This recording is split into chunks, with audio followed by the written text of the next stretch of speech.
عاوز اشتغل في الاجازه، عاوز يبقى ليا مصدر داخلي عشان جانبي، عشان الطب مشوار طويل، عاوز اوفر فلوس عشان اسافر، عاوز اخطب، عاوز اتجوز، عاوز اشتغل. بص يا صديقي العزيز، انت في الاول لازم تحدد هدفك من الشغل. ايه يا عم الفزلكه دي؟ ما تقول لنا ايه هي الشغلانات المتاحه، او ازاي ممكن اشتغل واوفر فلوس مع الدراسه، وفر عليك الكلام ده كله. اقول لك ليه. انت لازم تحدد اول حاجه هدفك من الموضوع ده، عشان على حسب هدفك ده تكون السعي بتاعك ان انت تدور على شغل، او الشغل ده هيكون مناسب معاك ولا لا. ايوه، يعني ايه هدفك؟ يعني عاوز فلوس، ما هو ده هدفي. لا، يعني انت عاوز الفلوس دي ليه؟ عاوز تسافر؟ عاوز تسافر دي يعني عاوز مثلا معادله، يوسمني معادله امريكيه، ولا يوكي، ولا المانيا، ولا انت جاست بس عاوز تسافر وخلاص؟ تمام. عاوز تشتغل عشان عاوز يبقى ليك مصدر خلال، عشان الطب مشوار طويل وانت مش متقبل فكرة ان هيكون الطب هو بس مصدر الدخل بتاعك. هل عاوز تشتغل علشان محتاج فلوس؟ محتاج فلوس في الوقت الحالي. يعني ايه محتاج فلوس؟ يعني الانبوت بتاعك، او الفلوس اللي مثلا بتحصل عليها ما تساويش الاوتبوت او الفلوس اللي انت بتصرفها. عاوز تشتغل عشان كبرت وعاوز تستقل وتعتمد على نفسك يعني، ولا عاوز تشتغل علشان تخطب او تتجوز؟ ايه يا عم ده، انت بتهزر معانا. انا عاوز اخطب انا عاوز اشتغل عشان كل ده الصراحه. ايوه، ما كلنا عاوزين كل ده. بس هو السؤال هنا، انت عاوز ايه اقرب حاجه من دول؟ او ايه المين تارجت بتاعك؟ يعني انا واحد صاحبي كان عاوز يخطب، هو ده كان المين تارجت بتاعه بتاع الشغل. اول ما يعني موضوع الخطوبه ده ما حصلش، فهو بالنسبه له وقف شغل. هو بالنسبه له ده كان المين تارجت بتاعه. فلازم الاول انت تحدد المين تارجت بتاعك، علشان برضو هيتبني عليه حاجات. يعني مثلا لو انت عاوز تسافر، فانت ما ينفعش الشغل ده يعطلك على السفر. لازم يكون يعني، لو انت بتذاكر معادله مثلا، لازم الشغل ده ما يجيش على المعادله. ممكن نحاول نخلي الشغل ده يكون في مجال سفرك. ايوه، يعني ايه؟ يعني مثلا لو معادله مثلا، فانت توفر مثلا فلوس ستيب 1، فتخلص ستيب 1 تدي كورسات مثلا. او هيكون في دماغنا ان الشغل ده هو شغل مؤقت. طب دي حاجه برضو هتفرق معانا في ايه؟ هتفرق معانا ان انا يعني بالنسبه في بعض الشغلانات بيكون مجهود كتير قوي في الاول وفلوس قليله، بس ميزتها ان هي ليها جروس. يعني بعد 5 6 سنين ممكن يعني تزيد قوي. تمام. فده مش هيكون انسب حاجه ليك مع السفر. ليه؟ علشان انت يعني يا فرحتي بدات تاخد الجروس، بعد كده بقى سبته وقلت السلام عليكم. تمام. سوري يا جماعه. طب عاوز اشتغل عشان طب مشوار طويل قوي، وعاوز اعمل دخل جانبي. يبقى اذا انا في الحاله دي مش مستعجل. يعني ايوه، دي هتفرق في ايه يعني؟ مش مستعجل. يبقى انا هسعى ليه الجروث بتاعي او الاكسبونشال جروث بتاعي. ان انا مش عاوز اشتغل شغلانه تجيب لي 1000 او 1000 ونص في الشهر، فاللي يجي على قد اللي يروح، فانا كده ما عملتش حاجه. لا، انا عاوز حاجه احاول احولها لباسيف، يعني تبدا تجيب لي فلوس من غير ما اعمل فيها مجهود كبير، او حاجه تكون مستمره معايا لفتره كبيره يعني. فبالنسبه لي الجروث ده هيكون عامل مهم جدا. تمام. طب عاوز اشتغل عشان مش محتاج فلوس دلوقتي حالا، يبقى دي حاله ايمرجنسي يا صديقي. او يبقى انا في الحاله دي بقيه الفاكتورز مش هتاخد عامل كبير قوي، وكل هيبقى هدفي ان انا عاوز شغلانه تجيب لي فلوس. تمام. لا، انا عاوز اشتغل عشان كبرت وعاوز استقل بقى واعتمد على نفسي. يبقى انت برضو في الحاله دي انت هتحاول تجيب مصاريفك بس، او يعني هيكون برضو ايه، مش مستعجلين. فبرضو يعني هيكون في حسابات ليها. طب لا، انا عاوز اشتغل عشان اخطب. انا عاوز اخطب بسرعه، وعاوز يعني اخطب بفلوس انا يعني. فانت موضوع الخطوبه دي، يبقى انت لازم في الشغل بتاعك او في حسابات الشغل بتاعتنا ان احنا هندور على دخل ثابت. مش هينفع يكون حاجه زي فريلانسر، او يبقى حاجه اوقات موجوده واوقات لا، عشان انت دلوقتي بيبقى في حد مسؤول منك. تمام. مع ان انت محتاج فلوس مناسبه. فيعني مش هينفع يبقى شغل مثلا ب 1000 جنيه في الشهر، عشان هي مش هتوصلك لهدفك ده.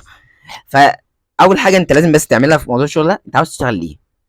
عاوز تشتغل ليه؟ عشان دي حاجه مهمه، ودي حاجه هتفرق في اختيار الطريق اللي احنا نشتغل فيه.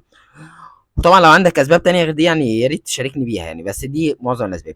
تاني حاجه معلش يا جماعه يعني، انا برضو عارف ان الناس هتقول يا عم خلص، انت تعمل لي فيديو 40 دقيقه هتقول لي ازاي اشتغل؟ ما تقول لي شغلانات بسرعه. لا انا لازم اقول لك الحاجات دي لازم. تمام. تاني حاجه احنا لازم نحط قانون يعني، ولازم تكون انت حاطه وعارفه، حاطه في دماغك كويس قوي. اول قانون ان انت كل ما تقل امكانياتك، ايه امكانياتك دي معلش، امكانياتك دي اللي هي الحاجات اللي بتعرف تعملها يعني، او يعني السكيلز بتاعتك او الحاجات اللي بتعرف تعملها يعني. تمام. لازم تعرف ان السالري او يعني سعرك هيقل، ولازم هتعرف ان الديماند عليك هيقل يعني، او يعني الطلب عليك هيقل. ناس كتير ممكن تعمل اللي انت بتعمله، وهيكون سهل استبدالك، وهيكون صعب انك تلاقي فرصه. لازم تحط في دماغك حاجه زي دي. يعني لما اسالك بتعرف تعمل ايه، وما يكونش عندك اجابه قوي للسؤال ده، فانت تعرف ان ايا كان الشغل هيكون سعره قليل شويه، وتعرف ان برضه هيكون صعب ان احنا نلاقي شغل لحاجه زي كده، وتعرف ان ناس كتيره زيك وناس كتير بتدور على الحاجه دي. تمام. طب بص بقى القانون التاني الغريب ده برضه، انت كل ما بتعرف تعمل حاجات كتير، طبعا هتقول لي ايه؟ هتقول لي كل ما هيكون سعرك احسن. لا، مش هتكون مميز. ايه ده؟ ايوه، ما انت يعني هيبقى عامل بالظبط يعني لما يكون معاك مثلا حاجه جردة كده في ميه، ومعاك كوبايات مثلا، فانت ايه، بدات تملى الكوبايه دي، فانت ما وصلتش للليفل الساتوريتد، او ما وصلتش للليفل اللي هيخليك مميز، او هيخليك كويس قوي في حاجه معينه تخلي في احتياج ليك او في طلب عليك كتير يعني. تمام. بتاع كل حاجه مش بيعرف يعمل حاجه من الاخر يعني. ايوه، يعني اعمل ايه؟ يعني حاول معلش تختصر كده وتقول لي اعمل ايه. كل اللي هتعمله انا هقول لك على حاجات كتيره دلوقتي، عاوزك تختار منهم حاجه واحده بس. اختار حاجه واحده بس. الحاجه دي اتقنها كويس قوي، واديها كل وقتك وكل مجهودك عشان تقدر تلاقي ريزلت فيها، وعشان تقدر ان يكون عليك طلب يعني. ماشي. حلو. اخر حاجه اللي هقولها لك قبل ما اقول لك الشغل هي فكره السويت اناليسيس. والله يا جماعه، انت ممكن تحس ان في كلام ممكن اقوله ملوش لازمه، بس بجد كل كلمه هيكون لها لازمه في اختيارك شغل، او في انك تدور على شغل مناسب. برضو لازم تعرف ان انا في الفيديو مش هقول لك الصراحه الفرصه الذهبيه، ولا هسيب لك لينك في الديسكريبشن يعني تروح بعدين تبقى مليونير يعني. كنت عملتها في وقت قليل، بس انا هحاول اقول الحاجات اللي اتعلمتها، اقول الاكسبيرينس اللي مريت بيها. احاول برضو ان انا اقول الحاجات اللي شفتها برضو. تمام. لازم تعرف ايه هو السويت اناليسيس ده. السويت اناليسيس ده دي تجربتي انا الشخصيه. يعني ايه سويت اناليسيس ده؟ سويت اناليسيس ده بيقول لك ايه، هو مربع كده. محبش انا الكلام العلمي ده يا عم، قوله خلاصه. لا هقول لك عشان ده الاساس. مربع كده بيقول لك ايه، اكتب السترينث، نقاط القوه بتاعتك، والويكنس نقاط الضعف بتاعك، والاوبورتونيتي والثريتس. الاوبورتونيتي اللي هي الفرص بتاعتك، والثريت اللي هي الحاجات المهدده. ايوه، يعني ايه برضو؟ يعني انت بتعرف تعمل ايه؟ اسال نفسك السؤال ده. انت بتعرف تعمل ايه، او ايه مميزاتك؟ مميزاتك مثلا عندك كوميونيكيشن سكيلز كويسه، بتعرف تتكلم، بتعرف تقنع، بتعرف تتحاور، دوست شويه في موضوع الماركتينج، او اتعلمت شويه في الماركتينج، سواء بقى ديجيتال او ماركتينج كتوتال. والله جربت تشرح لناس اصحابك، جربت قبل كده تشرح حاجه معينه، وكانت البرزنتيشن سكيلز بتاعتك كويسه، او كنت بتشرح كويس فيها والناس قالت كومنت عليك كويس. والله عندك بيز في البرمجه كويسه، او بدات تتعلم حاجات كويسه في البرمجه، او وصلت لمرحله كويسه في البرمجه. والله عندك يعني ذوق كده، او بتعرف تعمل ديزاينات كويسه باقل الامكانيات، او اتعلمت فوتوشوب او انزاين او الستريتور او اي حاجه زي كده. والله خدت اكسبيرينس شويه في موضوع الاف ار فند ريزنج، وعرفت ازاي تتكلم مع سبونسر وتعمل باكج، وتتواصل ازاي تعمل تجيب فند يعني البروجكتس معينه. والله عندك اكسبيرينس شويه في موضوع المانجمنت، وبتعرف تمشي الدنيا سواء ايا كان العدد وايا كان الناس وهكذا. والله انت جامد في لغه معينه، او بتعرف تعمل حاجه معينه، مثلا قوي جدا في الانجليش ككلام او كرايتنج او كبزنس انجليش. هعرفكم برضو ايه لازمتها حاجه زي كده. او عندك لغه جانبيه او سافرت بره كتير، فانت متقن من حاجه معينه. عندك سكيل كويسه قوي في الكتابه، زي ناس كتير اعرفهم بتعرف تعمل فيديو اديتنج. تمام. ايوه، هستفاد ايه من كل ده؟ ما انت لازم يا صديقي ترد على نفسك السؤال ده. انت بتعرف تعمل ايه؟ ايه الحاجه اللي هتشتغل بيها؟ ايه الحاجه اللي هتوفرها؟ عشان الموضوع ما يبقاش زي الاول، ما بقاش انت عندك وقت وحد عاوز يوفر في وقت فانت بتضيع وقتك. انت برضو محتاج انك تكون مميز في حاجه معينه. تمام.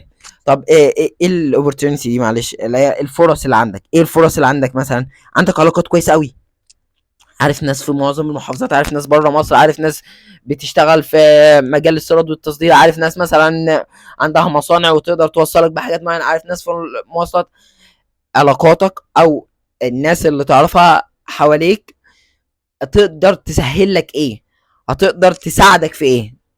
مش دي اللي هي واسطه يا مصطفى؟ ولا واسطه ولا حاجه. انا مفهوم الواسطه ده اصلا مفهوم متخلف. هي انا شايف ان فكره العلاقات، او ان انا عارف حد في شركه معينه او في مجال معين هو ساعدني في الحاجه دي، ده مش واسطه، ده نتورك، ده علاقات.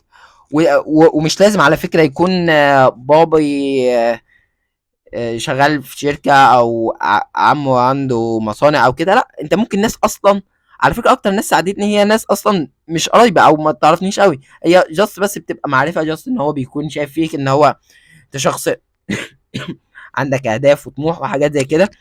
فهي دي اللي بتبقى الفكره يعني.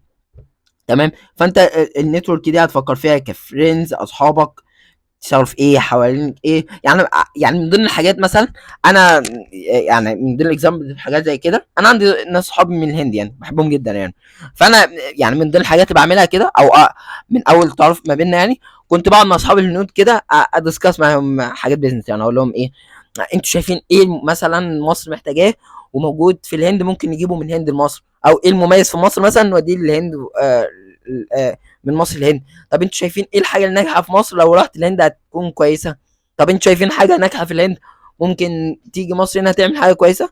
دي من ضمن الحاجات اللي في النتورك. والحمد لله يعني عاوز اقول لكم انها توصلنا لحاجه، ان احنا نعمل حاجه اوريدي يعني لها علاقه بالموضوع ده. فيعني دايما فكر بالطريقه دي، دايما يعني اسعى او اسال عشان توصل يعني. تمام. ممكن زي ما قلت لك ايه، والدك، والدتك، قرايبك، عمك، خالك، ابن عم ست خالتي، والكلام ده كله. بيزنس العيلة، عندنا خبرة في حاجات معينة، احنا بتوع مثلا حاجات ادوات صحية، بتاع حاجات زرع، حاجات زي كده. تمام. تاني حاجة من ضمن الاوبورتيونيتي دي هي فكرة البلد او المنطقة اللي انت فيها. ايوه، يعني ايه برضو؟ انت يعني هتفكر كده، البلد اللي انت فيها دي ايه ممكن يكون حاجه ناقصاها؟ ايه ممكن يكون حاجه مميزه فيها؟ مثلا البلد او المنطقه دي ما فيهاش مدرس في ماده كذا مثلا، وانا بعرف اشرح، فانا ممكن اطلع ان انا اشرح او اعمل ايه حاجه في النقطه دي. مثلا البلد بتاعتنا مثلا عندها ميزه في حاجه معينه، وانا عارف ان هي بتصدر او بتودي الحاجات دي لاماكن معينه، اروح مثلا ادور على حاجه معينه او اخد خبره في في النقطه دي. مثلا هي ناقصه حاجه معينه او بتجيب حاجات معينه بسعر معين، فانا عارف حد ممكن يجيب لي الحاجه دي بسعر اقل. لازم تفكر، لازم تدور ايه الحاجه الناقصه عشان انت تكملها. تمام. طبعا الاوبورتيونيتي ممكن تكون حاجات كتيره بقى، زي عندي اخوات في ثالثه او داخلين اولى ثانوي، او اخواتي دول اجتماعيين شويه. ف فاخواتي دول هيجمعوا مثلا اصحابهم وبعض الناس من المدرسه، وهشرح لهم وانا هشتغل على نفسي على موضوع الشرح ده.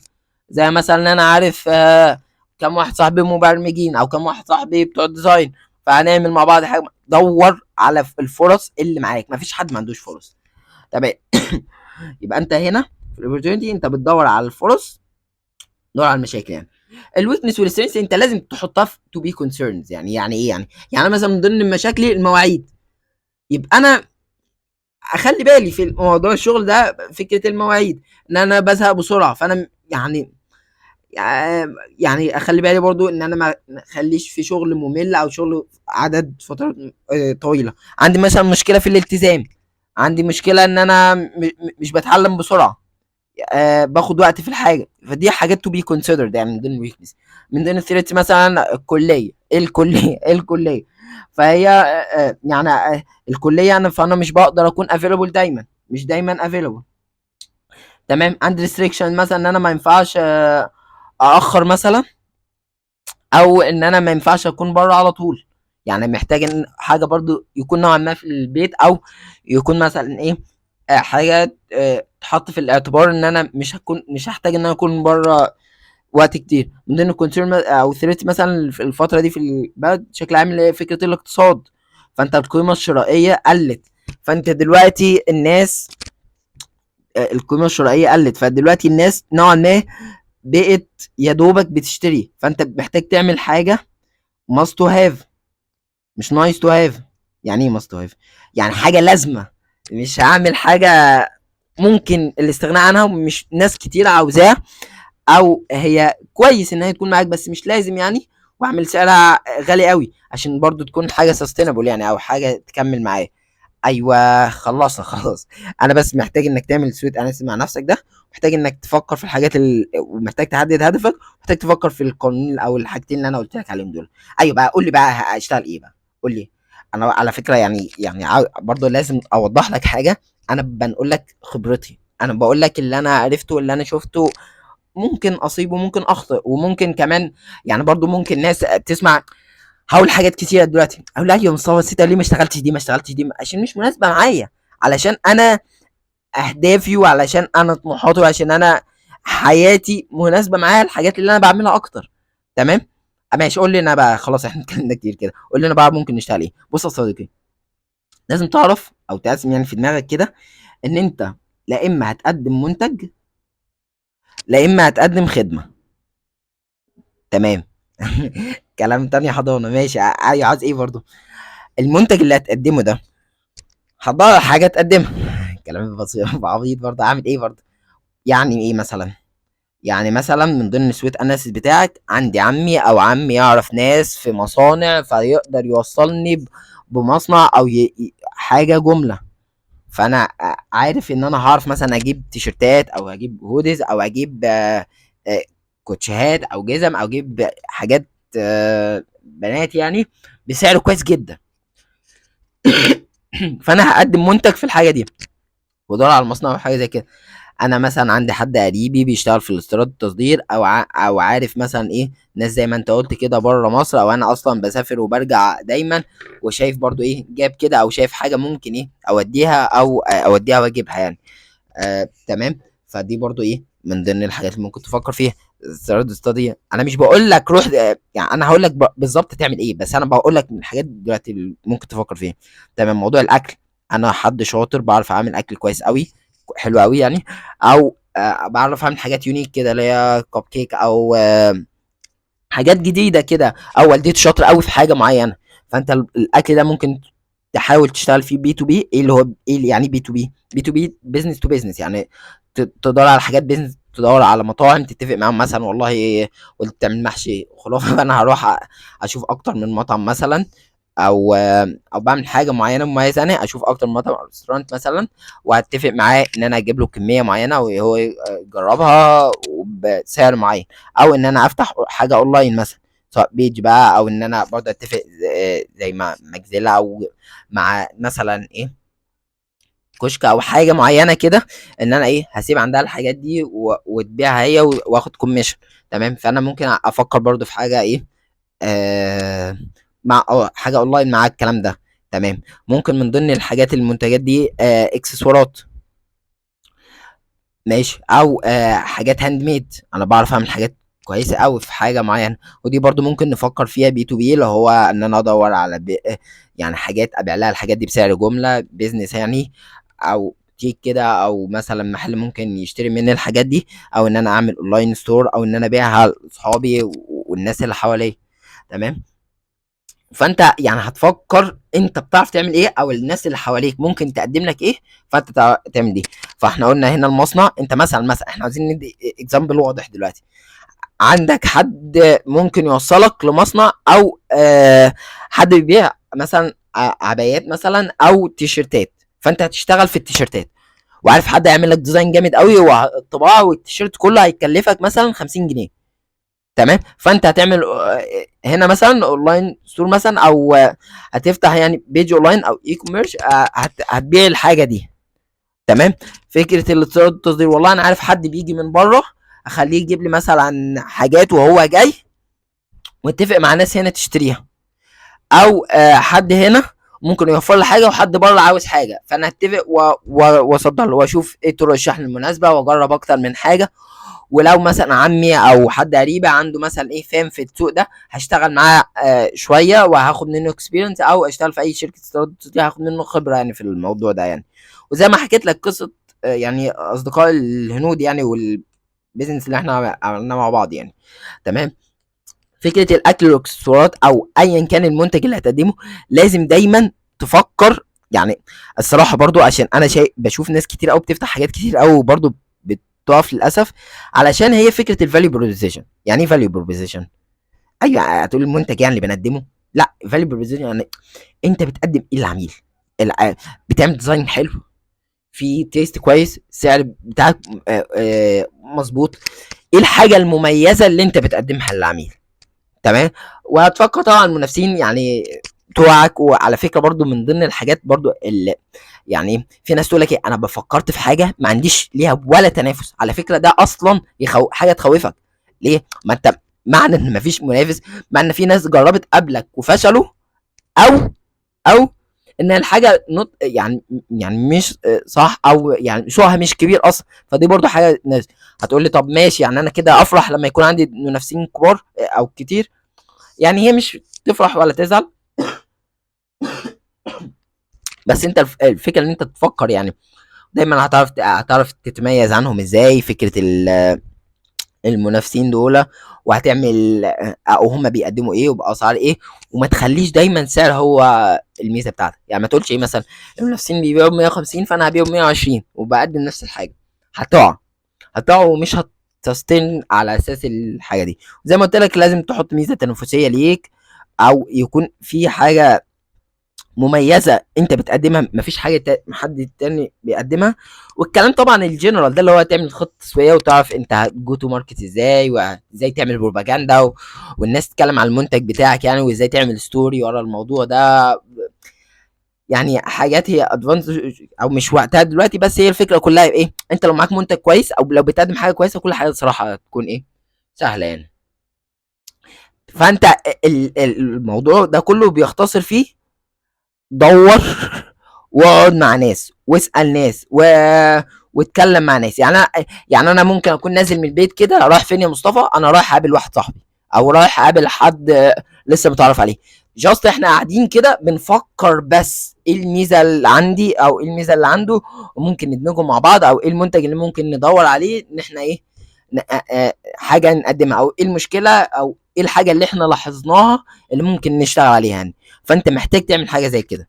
تمام. لا معلش انا حاسس بس ان الحوارات دي كبيره شويه، فاحنا عايزين يعني شغل كده اللي هو ايه، يعني يجيب لنا فلوس وما يشيلنيش هم ولا الكلام الكبير ده كله. فيا صديقي احنا هنتكلم دلوقتي على فكره الخدمه. انت دلوقتي هتفكر في انت بتعرف تعمل ايه. هنرجع تاني. تمام. بتعرف تبيع، او بتعرف تتكلم كويس، وعندك لغه اقناع وعندك اكسبيرينس شويه في موضوع السيلز، وخدت كورس حتى لو بسيط في موضوع السيلز ده. فانت ممكن تشتغل ساعتها في اي شركه سيلز. ودايما السيلز مطلوب، ودايما السيلز ده يعني مش بيلاقي شغل دايما بيلاقي شغل يعني، عشان هو دايما مطلوب، وعشان ده بيكسب فلوس، فما فيش اي مشكله. زي مثلا شركه ريل استيت يعني هتلاقي دايما شغل لو انت شخص سيلز كويس وعندك خبره كويسه او فاهم سيلز كويس. تمام. طب لو ما لقيتش شغل في شركه او مش عاوز التزم بشركه والكلام ده، قاعد يعني في حاجات كتيره جدا اونلاين او مش اونلاين بتديك منتج او حاجه معينه، او يعني مصنع بيديك اي حاجه معينه، بيقول لك والله بيع لي واحنا نتعامل بكوميشن، والله ليك 20%. والله، وعلى فكره ده ممكن كمان ده ما يبقاش منتج، ده ممكن يبقى كورس، ممكن يبقى بروجرام، ممكن يبقى اي حاجه. يقول لك بص، خد الحاجه دي، واي حد هتبيعها لها او اي حد هيجي يعني هيبقى ليك 20%، او هيبقى ليك نسبه معينه. وانت حرفيا يعني قاعد ممكن تكتب رساله الصبح مثلا او ترد على الناس بالليل، ويعني بتشتغل يعني ممكن تشتغل اصلا اونلاين، بس اللي هو الواتس، اللي هو مثلا الفيس، اللي هو ماركت بليس لو حاجه مثلا منتج او حاجه زي كده، جروبات. بيبقى معظم الشغل كده يعني. بس الفكره الشاطر اللي يعني يكون يقدم برضو حاجه مميزه، او يكون شاطر او مميز شويه في موضوع السيلز ده. تمام. طب ايه تاني غير السيلز؟ ماركتنج. ايه ده؟ هو تصدق انا كنت فاكرهم حاجه واحده؟ ها لا، مش حاجه واحده. الماركتنج ده زي ما قلنا الديجيتال ماركتنج، او اللي هو بيحط الخطه التسويقيه. يعني هم ليهم علاقه ببعض قوي، بس مش ريتد بعض. يعني مثلا انت ممكن تتقن او تفهم شويه فكره السوشيال ميديا، وازاي اعمل اعلان ممول، وازاي اتراكت الناس، وازاي اجيب مثلا تراكشن الحاجه اللي وازاي ازود عدد اللايكات، وازاي اخلي فيه انتراكشن والكلام ده كله. تمام. وافهم موضوع الديجيتال ماركتنج ده. اروح مثلا لدكتور او اروح لاسوشيال معينه، اقول لهم والله انا همسك لكم الاونلاين بيج بتاعته، او همسك لك شغل الاونلاين بتاعك يا دكتور. زي ما قلت لك ممكن تروح لبيج معينه. تمام. ممكن تروح لشركات او تشتغل في شركات. تمام. ممكن اصلا انت تتعلم ماركتنج ده لنفسك to yourself، عشان تماركت لحاجه انت اصلا بتقدمها. يعني من ضمن الاكسبيرينس بتاعتي في المجال ده، يعني انا عن نفسي مش جامد قوي في الديجيتال ماركتنج يعني، بس كنت عارف واحد صاحبي جامد قوي في الديجيتال ماركتنج، او واحد صاحبي كويس يعني في السكريبت رايتنج يعني. واحد صاحبي جامد قوي في مثلا في الديزاين وكده. فانا رحت لكام دكتور، قلت لهم والله يا دكاتره احنا هنمسك لكم السوشيال ميديا، وهنوصل صفحه لكذا، وهنعمل كذا، وهيبقى في بوست كل كذا، وده الفيجن وده البلان بتاعتنا، واحنا هنعمل وده ان شاء الله يوصل لحضرتك لكذا. اوريدي اشتغلنا، واوريدي عملنا حاجات يعني، وقعدنا فتره بنعمل شغل كويس قوي يعني في الموضوع ده. تمام. الله اكبر العظيم. تمام. من ضمن الحاجات كمان الجرافيك ديزاين. بتعرف تعمل ديزاينات، بتعرف تشتغل على الفوتوشوب، او حتى بتعمل حاجات لطيفه من كانفا او من الموبايل. تمام. ده انا عاوز اقول لكم ان دي من اكتر الحاجات المطلوبه، ودايما ليها شغل. يعني انا بالنسبه لي انا بدور دايما كتير قوي على جرافيك ديزاينر. يعني حتى الناس اصحابي الجرافيك ديزاين يعني دايما في بينا شغل يعني. ما بي ما بيعديش شهر مثلا غير واحنا بنعمل حاجه، او جاي له شغل يعني، ما شاء الله، لدرجه ان هو بيبقى عليه ضغط من كتر الشغل يعني. تمام. وبيبقى شغل الحمد لله معظمه في البيت يعني. تمام. فانا ممكن اصلا تشتغل في شركه مرتب ثابت وشغل واضح وعدد ساعات محدد، او اللي هو فريلانسر، او ان انت بتدور على شغل، او الناس بتجيب لك شغل. تمام. في حاجه يا جماعه اسمها ان ديزاين. ناس كتيره ممكن اكون ما تعرفهاش، بس الان ديزاين ده اللي هو عارفين المذكرات بتاع الدكاتره، او الحاجات اللي هي بتاعه الشرح دي. فالان ديزاين ده هم بيعملوا بيها الملازم دي يعني. فهي بتطلع ديزاينات جامده قوي الصراحه يعني. وما شاء الله السعر بتاعها كويس قوي يعني، توصل لصفحه ب 50 جنيه وب 100 جنيه الصفحه الواحده. تمام. ودايما على طلب وشغلها مع المدرسين كتير قوي يعني. تمام. لو انت كمان عندك سنس كده، او بتعرف تطلع حاجه كويسه، فده هيكون عليك طلب اكتر يعني. من ضمن الحاجات مثلا الفيديو اديتنج. بتعرف تعمل فيديو اديتنج كويس، وبتعرف اللي تضيف الحاجات اللي في برنامج دحيح كده، او زيادة الحاجات اللي بتظهر دي، والانيميشن والحاجات دي. بتعرف تعمل انيميشن، او تغير الحاجات دي، او عندك استعداد تتعلم الحاجات دي حتى لو هتاخد وقت. فدي برضو سوقها كويس قوي يعني. إيه، مثلا انا كنت عاوز اعمل فيديو انيميشن قبل كده، ففي شركات كانت بتوصل للدقيقه الفيديو انيميشن 15,000 او 5,000 يعني. فكان بجد الموضوع ورثت قوي يعني. تمام. من ضمن حاجات البرمجه يا جماعه. البرمجه دي سواء بقى اب بقى او ويب او اي حاجه، بس هي الفكره كلها انك لازم تعرف ان البرمجه من الحاجات اللي بتاخد وقت شويه، وانك لازم تكون بتعرف تعمل حاجات كتير. يعني ما ينفعش مثلا تكتفي بفرونت اند بس او باك اند بس، فانت بالتالي هتبقى دايما محتاج حد معاك. يعني معظم الشركات او معظم الناس بتبقى عاوزه حد بيعرف يعمل اكتر من حاجه، فعشان يعني يكون هو ماسك البروجكت من اوله لاخره. فانت لازم تفكر في النقطه دي برضه، ولازم تعرف ان هي بتاخد وقت شويه والموضوع يعني مش اسهل حاجه. تمام. طب انا مش بعرف اعمل كل الحاجات دي، اعمل ايه برضه؟ قول لي على حاجات تانية. ماشي. من ضمن الحاجات التانية هي فكره الشرح. الشرح دي، انت لو عندك اخوات صغيرين يبداوا باصحابك او قرايبك او ابن عمتك او جيرانك، يبداوا بس يا جماعه بعد اذنكم جمعوا لي بس اتنين تلاته اصحابكم هديكم حصه في فري، جربوا شرحي، اعمل مراجعه فور فري، جربوا شرحي وانا بعرف اشرح وبعرف اعمل وهنحل مع بعض وكام زي كده. سواء بقى لثانوي اولى او تانية او كليه، انت بتشرح حاجات معينه في الكليه وممكن تنزل حاجات كتير قوي فور فري فيجي لك برايفت عدد كويس، او اعدادي يا عم، او حتى اي حاجه، بس انت ايه، حسب الفرصه او الحاجه اللي انت شايف انها تكون مناسبه معاك اكتر. اي بس انا الصراحه شايفك كده ما قلتش يعني موضوع الصيدليه ده اكتر حاجه ترندي. الاجازه جت تنزل صيدليه.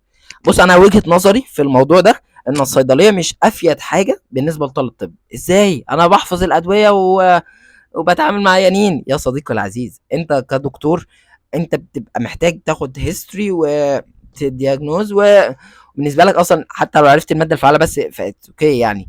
فانت الصيدليه ممكن تشتغل 12 ساعه مقابل ده هتحفظ كام ده او هتعرف على كام حاجه يعني. فانا شايف ان الصيدليه لو حد بيفكر بقى اللي هو ايه، انا هنزل في صيدليه هشتغل واخد فلوس واستفاد وبتعلم، هي ماشي يعني انا مش بقول ان ده منطق غلط 100%، بس لازم تعرف ان الفايده قليله بالنسبه للوقت والفلوس. ولازم تعرف ان الصيدليه من ضمن الحاجات اللي ما فيهاش جروث، يعني انت الصراحه يعني مش مرتبك هيزيد قوي، عشان هو بالنسبه له صاحب الصيدليه برضه عاوز يكسب يعني بينه وبينك. فبرضه انت لازم تفكر ان فلوس الصيدليه مش هتكون كتير، 1000 ونص مثلا، فمش هتزيد عن كده، وفي نفس الوقت الاستفاده مش هتكون كبيره ومش هيكون فيها جروث افضل حاجه يعني. من ضمن الحاجات لو انت جامد قوي في لغه معينه، من ضمن الحاجات الكويسه قوي يعني فكره الترجمه. ايوه الترجمه والكلام الكتير اللي بسمعه ده، لا ده مش بتسمعه. انا عارف حد بيشتغل ترجمه ب $800 في الشهر. تمام. هتقول لي معلش بس هو انت بتعمل لنا الفيديو ليه؟ ما تروح تشتغل معايا ب $800 في الشهر. هي مشكلتي ان هي ترجمه فوريه، فهي ترجمه فوريه، فهو يعني شغله عباره عن ايه، ان هو بيقعد بيقعد كده وفي اتصال بيجي له فبيرد عليه دكتور مثلا وبيشنت. الدكتور ده عربي مثلا والبيشنت ده مثلا انجلش، فالمفروض الدكتور بيكلمني وانا بقول للبيشنت اللي قال الدكتور. ولو البيشنت عنده سؤال ممكن تستدعى في محكمة، ممكن تستدعى في حاجات قضائية. فانا عاوز اقول لك بس ان الحاجات يعني كله اونلاين طبعا، بس هي الحاجات ما بتكونش سهله، فلازم تكون متقن قوي للغه. فانا مش متقن قوي للغه للدرجه دي، لدرجه ان انا اترجم فوري وان انا اكون مسؤول. وبرضه الموضوع الصراحه يعني ايه، يعني مش مسؤوليه كبيره، بس انت لازم تكون متقنه كويس، عشان يعني هما بيشتغلوا الناس البروفيشنال او الناس الجامده قوي في الانجليش. بس انت لو جامد قوي في الانجليش دوس، او جامد قوي في اي لغه تانية. من ضمن الحاجات اللي انا اشتغلتها فتره او عملتها فتره فكره انك لو بتعرف تعمل ريسيرش او بتعرف تعمل عندك ريسيرش سكيلز يعني، او بتعرف تعمل نيت اناليسيز او شغال احصاء كويس، ففي شغل كتير قوي فريلانسر تبع ريسيرش بس مش بتتكتب من ضمن الببليكيشن يعني. وده اللي انصح بيه الصراحه، بشوفه ديرت يعني او مش بحبه. طب انا مش عاوز فكره الشرح او مش شايف نفسي جامد قوي في فكره الشرح دلوقتي. تمام خلاص، اشتغل اسيستنت. اشتغل اسيستنت. روح لدكتور معين انت تعرفه او مدرس معين سواء ثانويه عامه بقى او اي حاجه، وقول له انا عاوز اشتغل مع حضرتك اسيستنت ودور على حاجه هي ناقصاه او هو مش قوي فيها، وانت هتضيفها له واذكرها. يا جماعه ادرسوا لحد، ادرسوا الشخص ده. فانت هتروح يعني خليك ما تترفضش. والله يا دكتور انا عارفك يعني مش جامد قوي او مش مركز قوي في موضوع الاسئله، فانا ممكن اتولى عن حضرتك الحته دي، وان انا عندك خبره فيها، ممكن اعمل حاجات ودي حاجات. والله يا دكتور انا شايف الديزاين او الملازم مش افضل حاجه، فانا عندي مثلا ممكن اضيف ليها الحط الحته دي، وان انا هعمل حاجات مايند باب وحاجات زي كده. فانت شوف دايما اضافه، رايح بتقول مش عايز اشتغل، تقول انا عايز اشتغل مع حضرتك اسيستنت، هضيف لحضرتك 1 2 3 4. ولازم تحط في دماغك يا صديقي شغل اسيستنت يعني من 1000 ل 1500 جنيه.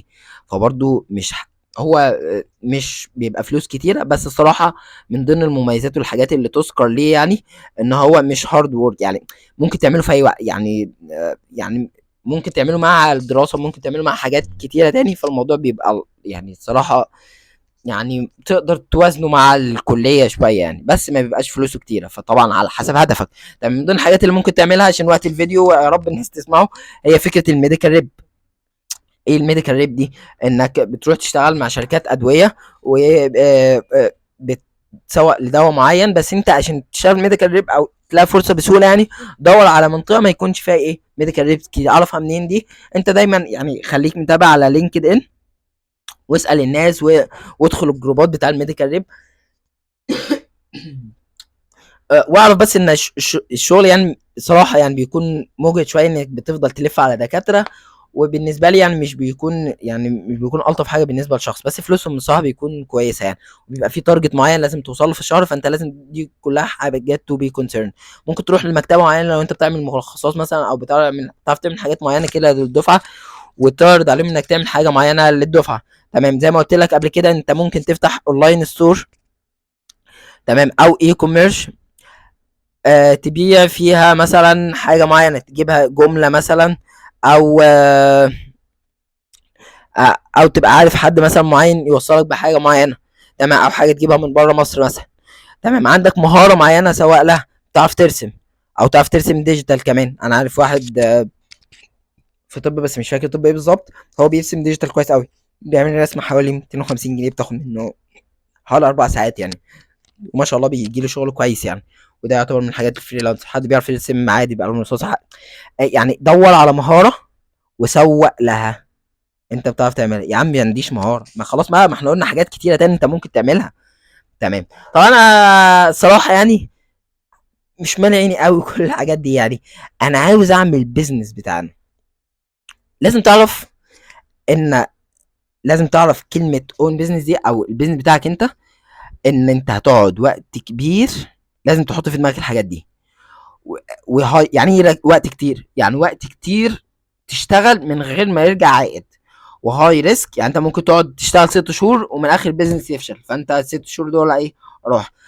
وبس هاي ريسك طبعا في هاي جين يعني. بس انت لو كسبت بعد ال6 شهور دول، فانت هتكسب حاجات كتير وهيكون حاجه بس نوعا ما. ولازم تعرف ان انت يعتبر بتشتغل فري، بس بتشتغل لنفسك. فطبعا حاجه زي كده فانت لازم تحطها في الاعتبار ايه، ان يعني هي لازم تحط كده: عايز فلوس مضمونه وفلوس سهله وفلوس بسرعه، يبقى لازم تعرف انها تكون فلوس قليله، ولازم تعرف ان ما فيهاش جروس. عايز فلوس كتيره وفلوس صعبه و فلوس يعني هتكون كويسه ونوعا ما فيها نوع من الباسيف. فانت لازم تعرف ان انت هتاخد وقت والموضوع هيكون فيه هاي ريسك. تمام. طب ازاي اعمل ماي اون بزنس، او يعني اكسبيرينس بتاعتي ايه في ماي اون بزنس؟ اول حاجه يا صديقي، انت لازم تدور على بارتنر. يعني انا شايف ان افشل بزنس انه اللي يكون قائم على شخص واحد بس. لازم تدور على بارتنر، والبارتنر ده يكون البارتنر ده اللي هو شريك يا مصطفى. يعني انا لو بنت ادور على واد، لو واد لا يا خفيف. البارتنر ده اللي هو يعني حد هيكون شريكك في البيزنس يعني، مش شريك حياه يعني. ف فالبارتنر ده لازم يكون عكسك كل حاجه يعني. عكسك دي يعني انت شخص بتعرف تتكلم، بتعرف تبيع، بتعرف تتعامل مع سوق اكتر، دور على حد مبرمج، دور على حد ليه في الديزاين، دور على حد انتروفيرت شويه وهيتولى حته التكنيكال عندك. تمام. دور دايما عليه عكسك في كل حاجه، على اساس ان انت تقدر تمسك الحاجتين. يعني ما تكونش انت شخص بتبيع مثلا او بتعرف تتكلم وتليد مثلا وهتجيب حد فيه نفس الصفات بالظبط. فانت هتبقى دايما محتاج حد ايه معاك يعمل حاجه اللي انت مش بتعرف تعملها. وخلي نصيحه يعني، خلي دايما في شخصيه قياديه واحده بس، عشان ما يحصلش مس اندرستاند او ما يحصلش تاتش يعني. ودي من اكتر الحاجات اللي بتحصل تخلف من البيزنس. تمام. تاني حاجه بقى، خلاص جبت البارتنر بتاعك، هتروح انت والبارتنر بتاعك ده. زي ما حصل كده، انا رحت لصديقي في التجمع، كنا بنقعد 5 ايام مع بعض كده، قاعدين في كافيه، احنا بندور على المشكله. تاني حاجه انت بتديفاين او بتدور على مشكله. يعني ايه بتدور على مشكله؟ يعني هو مش المفروض ان انا بدور على بيزنس؟ ما دي اكبر غلط الناس بتعمله، انها بتدور على حل بعد كده تشوف له مشكله. لا، دور على مشكله. وده بيحصل ايه؟ انك تسال الناس اللي حواليك، تسال الناس اللي حواليك، آه تobserve، تلاحظ، تخلي بالك مثلا من ايه الحاجات اللي الناس بتعملها، او ايه المشاكل بتاع الناس. تمام. وطبعا عشان تدور على المشكله مش بتدور بشكل عام كده، بتدور على الكاستمر، حد انت بيعاني من المشكله دي، او حد انت عارفه هو ايه، يعني نوعا ما عارفه اكتر. طب الكاستمر ده اختار على اساس لازم تكون اكتر حد فاهمه. تمام، يعني اكسبرت فيه. ودول انا شايف ان لو انت طالب فانت اعمل حاجه للطلبه، او اعمل حاجه في المجال. طب لو انت طالب، طب اعمل حاجه في حاجه انت عندك خبره فيها، سهل توصل له، عشان لما تعمل السوليوشن بتاعك ده تعرف تقعد معاه، تعرف تناقش معاه، تعرف تعرضها عليه. تالت حاجه عارف مشاكله وفاهمه كويس قوي، على اساس انك تعرف توصل لنتيجه تكون فاهمها. ودايما كده يعني بره، يعني ان هو يعني احسن كاستمر تشتغل عليه هو انت اكتر، اللي هو البيرسونا بتاعتك انت شوف ايه مشاكلك وحلها. دي اللي كنت بعملها في حياتي، يعني اللي هو ايه، انا مشاكل مثلا ان انا من ضمن المشاكل في الحياه في بدايه حياتي ان انا ما كنتش عارف مثلا ايه احدد هدفي، او ان انا مثلا ايه، ان انا اشوف ميديكال كارير باث واي المناسب ليا، اسافر ولا اقعد جوه مصر ولا هعمل ايه بالظبط. فعملت ميديكال كارير باث وايز، وكنت بدي سيشنز انا وواحد صديقي عن الموضوع ده. كانت من ضمن مشاكل مثلا ريسيرش. فانا عاوز اقول لك ايه في النقطه دي، ان انت دور على مشاكل وشوف لها حل. لا والله. فسهل قوي، دور على مشكله وشوف لها حل. هي طبعا الكلام سهل يعني، بس هي الفكره كلها في ايه، ان انت تحط في دماغك ان انت ازاي تسهل او تحل المشكله دي. ودايما الحل ده بيكون حاجه من تلاته، يعني انت بتقلل وقت، او بتقلل مجهود، او بتزود فلوس، او بتقلل كوست، تمام. وطبعا انت بتشوف الحلول البديله، وبتحاول تشوف ايه اللي هتكون اضافه، ايه الحاجه اللي هتضيفها ليه. وطبعا زي ما وضحت لك قبل كده بتشوف الفاليو بروبوزيشن، وازاي هتجو تو ماركت. هتجو تو ماركت. انت ليه بتقول لي الكلام ده سريع كده؟ علشان ده مش موضوع الموضوع مش موضوع الفيديو يعني، بس انا بحاول ايه، ان انا اقول لك سريعا ان انت محتاج في الاول بارتنر، مشكله حل سوليوشن. ونصيحتي ليك ودي حاجه يعني حاجتين نصيحتين انا اتعلمتهم يعني. اول حاجه الاي بي تيستنج. الاي بي تيستنج ده يا جماعه بيقول لك ايه، يعني انت دلوقتي مش عارف تسعر الحاجه دي ازاي، مش عارف تخليها ب 50 ولا ب 100، مش عارف عندك اكتر من اختيار، مش لاقي اجابه ايه احسن حاجه. فالاي بي تيستنج ده بيقول لك ايه، هتجرب الحاجه دي فتره معينه ومع ناس معينين، وتاخد فيدباك. بعد كده تعلي وتاخد فيدباك، او تعلي يعني وتاخد فيدباك، على اساس انك توصل للبيست. واكتر حاجه الناس كانت مرضيه ليها، واكتر ربح ليك انت. تمام. انا حاجه اتعلمتها من كتاب لين ستارت اب، وده اتمنى الناس تقراه يعني. ان الكتاب ده بيقول لك ايه، بيقول لك دايما قلل الريسك. يعني ايه؟ مش فاهم. يعني انت مثلا لو السوليوشن بتاعك ده عاوز ابلكيشن، وانت معاك 50,000، زي واحد صاحبي، فهو قال لي يا مصطفى انا لقيت حد هيبيع الابلكيشن هنا ب 50,000. قلت له لا طبعا، لو معاك 50,000 ما تحطهاش ابدا على طول في ابلكيشن. افرض لا قدر الله فشلت، او افرض لا قدر الله الموضوع ما كانش مظبوط، يبقى انت خسرت كل حاجه دلوقتي في مره واحده. فدايما دور على الحلول البديله، او دايما حط ايه، خلي الموضوع له ريسك. يعني اولا مثلا مش لازم ابلكيشن، ابدا صفحه مثلا على الفيسبوك، او على اي موقع. مثلا ممكن تاخد تعمل سبسكريبشن، يعني تتفق مع ابلكيشن تاني انك تدخل معاه، بس ايه، يبقى سبسكريبشن ياخد منك فلوس شهري، على اساس ان انا عاوز اهم حاجه تقلل اللوس. فانت لما تقلل اللوس هتقدر ساعتها تاخد ايه، مور تشالنج، او تقدر ساعتها ايه، تاخد ريسك في حاجات تانية، وتقدر تجرب في حاجات كتير تانية. تمام. اخر حاجه عاوز اقولها لك، ان انا طولت، اتمنى اكون وصلت للنهايه. لازم تعرف ان فرص الشغل بتقل، وعدد الناس بيزيد. فانت لو مش مميز يا صديقي، او ما بتعرفش تعمل حاجة معينة مميزة، فانت مش هتلاقي شغل بسهولة، او هتلاقي مرتبك او السالري يعني قليلة، او هتفضل ثابت. يعني هتشتغل ب1000 جنيه طول حياتك، يبقى الدولار مثلا وصل ل50 جنيه وانت لسه بتشتغل ب1000 جنيه، فانت بتخسر او هيتم استبدالك يعني. تمام. واخر حاجه عاوزك تعرفها انك يعني محتاج زي ما انت بتدور على شغل كده، حط الايفورت ده انك تطور من نفسك.